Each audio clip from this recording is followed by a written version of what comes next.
बताना है थोड़ा थोड़ा। क्या थोड़ा थोड़ा बताना है। मैं इससे पूछती जाती हूँ, ये क्या है बेटा? वृक्षों। ये क्या है? क्या है? अनुस्वार। अनुस्वार को बोलते हैं हम नाक से, जैसे कि वृक्षों, नाक से आवाज आ रही है। अब ये क्या है? विद्यालय। ये विद्यालय, कोई भी बच्चा ना बोले ये है विद्यालय। क्या बेटा? विद्यालय। ये किससे मिलकर बना है? हाँ, और दो है हमारे द और ये। तो द और ये को मिलाने से जब ये बने तो बने कैसे? देखो द ऐसे था, अब इसके बाद देखो आगे ये को मिला दिया इसके साथ में, ऐसे देखो बन गया ना। तो ये हो गया हमारा विद्यालय। ये विद्यालय। ये क्या है फिर? विद्वान। अब यहाँ पे मुझे बताएंगे आप ये क्या लगाया हुआ है नीचे? आप बता सकते हैं आप मुझे इसमें आधा कौन सा है? दे आधा है, तो वह पूरा। और आपको एक चीज और भी पता होगी, जो भी मात्रा लगी होती है आधे वर्ण के ऊपर मात्रा कभी भी नहीं बोली जाती, वो मात्रा किसको मिल जाती है? फिर उससे अगले वर्ण को चली जाती है। अब यहाँ पे दे की मात्रा है ना, वो किसको मिल जाएगी? अब वे को, और इसको बोलेंगे हम विद्वान। दे आधा है, वे पूरा, और ये मात्रा लग रही हमारी वे को। आप बताएंगे मुझे ये क्या है? ये भ्रमण है। भ्रह आधा और ये नीचे क्या है इसके? है। और यहाँ पे हमारा रे पूरा है, क्योंकि रे हमने यहाँ नीचे लगाया है। वैसे मैं तुम्हें समझाने के लिए बता रही हूँ, जो भी अगर अपने ऊपर कंधे के ऊपर बिठाएगा किसी को तो वो क्या होगा? ताकतवर होगा। और जो ऊपर बैठा है वो क्या होगा? कमजोर होगा, यानी कि वो आधा है। तो यहाँ ऐसे याद रख लेना, इसमें भय आधा है। जब आप बोलेंगे तो इसको थोड़ा ध्यान से बोलेंगे। भ्रमण है ये, भय आधा, रे पूरा, मैं और ण, ये भ्रमण है। उसके बाद ये बताएंगे मुझे प्रेरणा। अब यहाँ पे मुझे बताओ फिर से कि यहाँ पे आधा क्या है, पूरा क्या है? पे आधा है और वह पूरा है, तो ये मात्रा किसको मिल जाएगी? अब रे को। और क्या बन जाएगा? ये प्रेरणा। सारे ध्यान से देखो बेटा, ये क्या बन जाएगा फिर? प्रेरणा। ये क्या लिखा हुआ है? सूर्य। अब यहाँ पे मुझे बताओ, ये ऊपर क्या बनाया हुआ है? रे। तो ये रे आधा है या पूरा? ये रे आपका आधा है या पूरा? आधा। तो इसको बोलेंगे कहाँ पे? ये से पहले, जिस भी वर्ड के ऊपर लगा रखा होता है उससे पहले बोलेंगे। और जिसके ऊपर लग रहा है, यानी कि इसमें ये ताकतवर है ना, और इसने इसको सिर पे उठा रखा है, यानी कि रे हमारा आधा हो गया। अब यहाँ पे एक चीज और मैं बता देती हूँ, ये अगर नीचे लग रहा है तो ये तो बोला जाता है उस वर्ण के बाद में, अगर ऊपर लग रहा है तो वो बोला जाता है उस वर्ण से पहले। ये दो चीज आपको याद रखनी। अब ये बताओ मुझे क्या लिखा है? मिट्टी। यहाँ पे आधा कौन सा है? कौन सा वाला? टैग ऊपर भी है नीचे भी है? ऊपर वाला आधा है और नीचे वाला। अब ये मात्रा किसको मिल गई? टैग को, और बन गया मिट्टी। ये आधा रह गया और ये मात्रा इसको मिल गई। अब ये क्या लिखा हुआ है? तो इकट्ठा। यहाँ पे बताओ मुझे आधा क्या पूरा क्या है? आधा है और पूरा है। अरे वाह, वेरी गुड, क्लैपिंग बनती है भाई। यहाँ पे आधा है हमारा टैग और पूरा है हमारा है।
कै है, वे है, पे है, कुछ भी, तो उनकी तो हम ऐसे रह लगा देते हैं, है ना।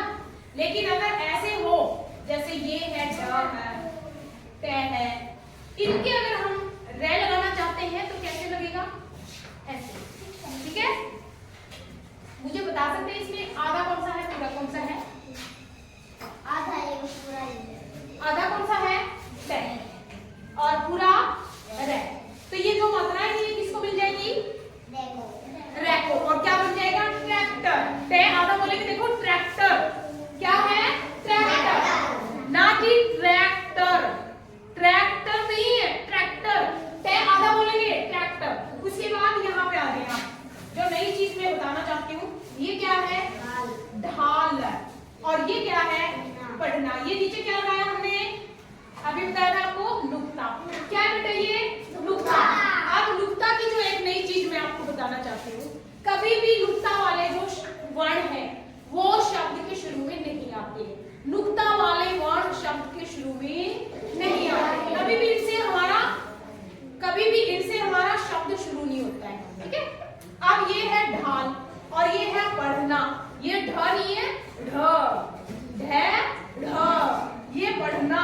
अब ये क्या है, ये तो पता ही आपको, ये आप जब एक आधा होता है तो उसके नीचे लगाते हैं। क्या मुझे बता सकते हैं इसको क्या बोलेंगे, हलंत। क्या है, हलंत। अच्छा ये बताइए मुझे क्या है, पश्चिम। लेकिन यहाँ पे तो पश्चिम तो नहीं है, पश्चिम है, पश्चिम है। क्यों नहीं है, क्योंकि हमें अभी पता लगाया था, हम पढ़ते भी आए कि कभी भी किसी भी आधे वर्ण को मात्राएं नहीं लगती, तो ये मात्रा है किसको चली जाएगी, किसको चली जाएगी, चे को। तो ये बन जाएगा पश्चिम, श आधा है, और ये क्या है, चांद। तो ऊपर क्या लगा है, अनुनासिक। और अनुनासिक को कैसे बोलते हैं, नाक और गले से आप बोलेंगे। देखो चांद, चांद बोल के देखिए, चांद। देखो आपको यहाँ भी कंपन शुरू होगी और यहाँ पे भी महसूस होगी, आपको यहाँ पे भी कंपन महसूस होगी और यहाँ पे भी। ये देखो चांद, चांद, ठीक है ना। तो यहाँ पे है ये हमारा अनुनासिक और ये था हमारा अनुस्वार। समझ आ गया। तो ये छोटी सी कुछ शब्दों की एक श्रृंखला थी जो आपको बताने की। कुछ और शब्द रहते हैं वो आगे दूसरी बार मैं लिखूंगी तब बताऊंगी, ठीक है। बहुत अच्छा बताया, बहुत अच्छा पढ़ा इसने, बहुत अच्छा।